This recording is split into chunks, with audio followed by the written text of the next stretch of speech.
Ladies and gentlemen, Luca Fabio here with Mundane magazine. We're in the beautiful and sorry. Let me start again.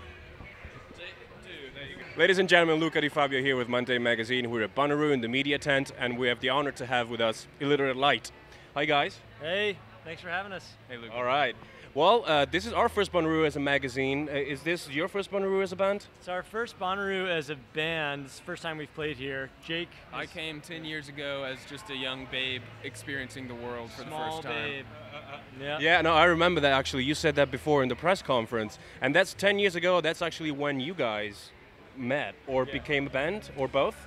Roughly. Yeah, it was right around 10 years ago. I came in 2009. We met in 2010. But yeah, that's sort of our friendship started there, and a few bands through college, and working on a farm together. We've kind of been pretty close since then. Yeah.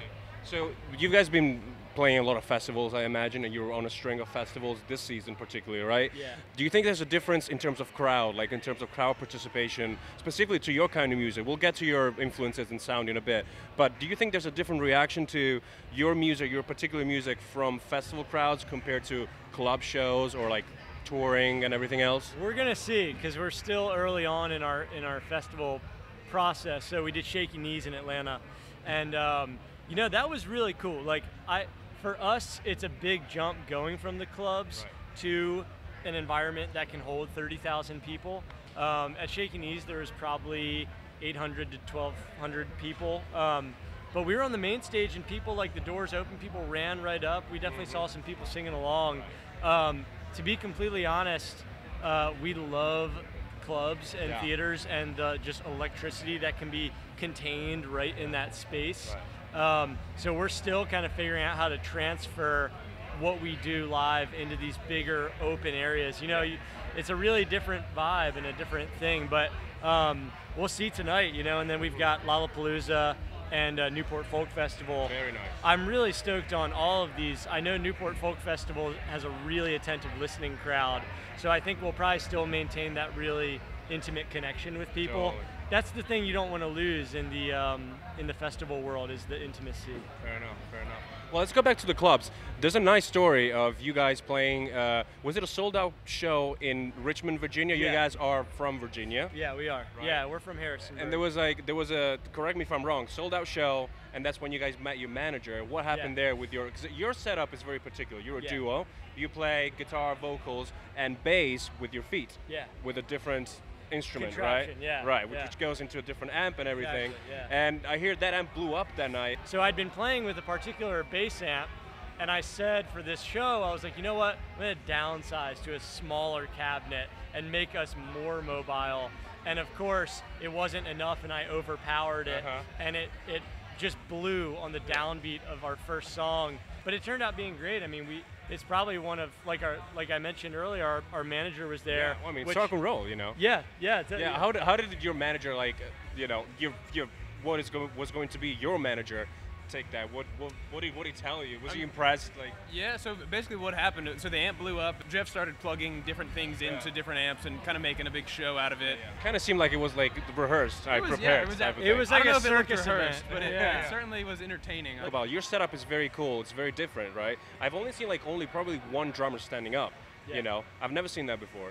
What's the is there a particular concept behind it? Was it like something that you guys thought through, or did it just happen?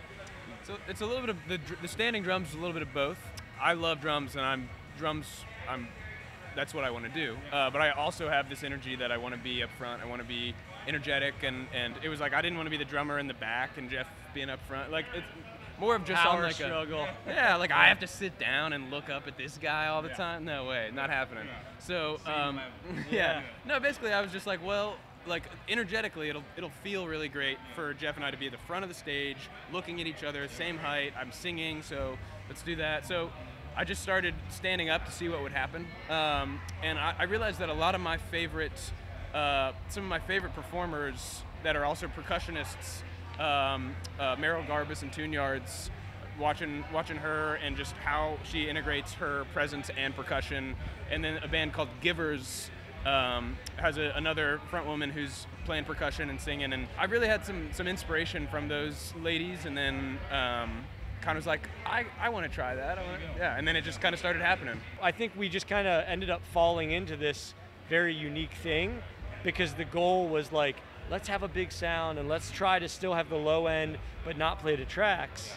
So yeah, we've kind of fallen into it, and it's made us a bit more unique. Right. Do people ever come up to you and be like, where's the computer at? They do. Was the tracks hidden? Yeah. Oh, yeah. But then when they find out that there's nothing like that involved, like, they probably get more drawn, right? It brings a level, it brings like kind of a more emotional connection. Like they enjoyed the show, and then they're like, it's kind of like, what? Whoa. Yeah. Well, guys, what's happening right now? So you're doing all this whole string of festivals. So you've been touring, right? Yeah. I imagine.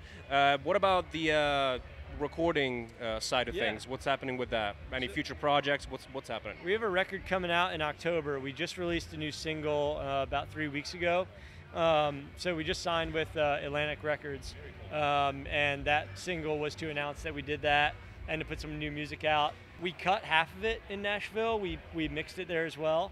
And so there's a couple more singles coming out to lead up to that. But you know, we've been touring a ton. We probably do like 80 to 120 shows a year. Nice. We were just out with Shaky Graves.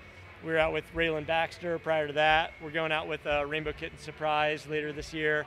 Got some headlining dates. So yeah, and then we're starting to look international for 2020. So definitely staying busy. Beautiful stuff, guys. So what about Nashville then? You guys recording in Nashville. What's your relationship with Nashville? We are based in Nashville, and it's a thriving city for art, especially for rock music. Most people might not realize it, but there's a lot of rock stuff in Nashville for sure. Yeah, so Nashville for us, coming from a small town in Virginia, started out as we wanted people to kind of learn from and look up to, and we as we started to just book our own tours. This is probably about 4 years ago at this point for this band. We were booking our own tours and just showing up in cities and playing anywhere we could. Nashville, very quickly, it was obvious that no matter if we played like an open mic or it was, you know, a dive bar or whatever, everybody else there that was doing music locally was just inspired and working hard, and we would go there and get our asses kicked, and we would go home. And so then it became like, all right, well, we need to be a part of that. We want to be there. So we started showing up more and more, really made some cool friends. We basically, for about a year and a half, we played Nashville 2 or 3 times a month, just looping back through and trying to be there. And then at this point, a lot of the team that we built around ourselves, the industry side, a lot of that is based in Nashville. We both have family in Nashville. I have family in Mount Juliet. And Jeff has family in Nashville proper, and then my wife and I are actually going to be moving to Nashville to be closer to family. Yeah, so. Yeah, it's a big city for us, honestly. I mean, to riff off what Jake was saying, like early shows at Springwater Supper, dive bar. That's actually the first show I ever played in Nashville with my own band when I moved. Oh yeah, totally. It's awesome. We've done house shows there. We've done like random So Far Sounds gigs. The Basement East, High Watt, Mercy Lounge, freaking Marathon Music Works, Acme Radio. It's literally been like, we've played that city, I think 40 or 50 times now, and it's a really important city for us. We love it there. We don't eat the hot chicken anymore, but we love everything else. Yeah, exactly. Home, maybe, but. Yeah. Cool, man. Amazing. Well, guys, thank you very much for being with us, and we'll see you in Nashville at some point. Absolutely. Good luck with all your festivals, and thanks for being with us. You got it.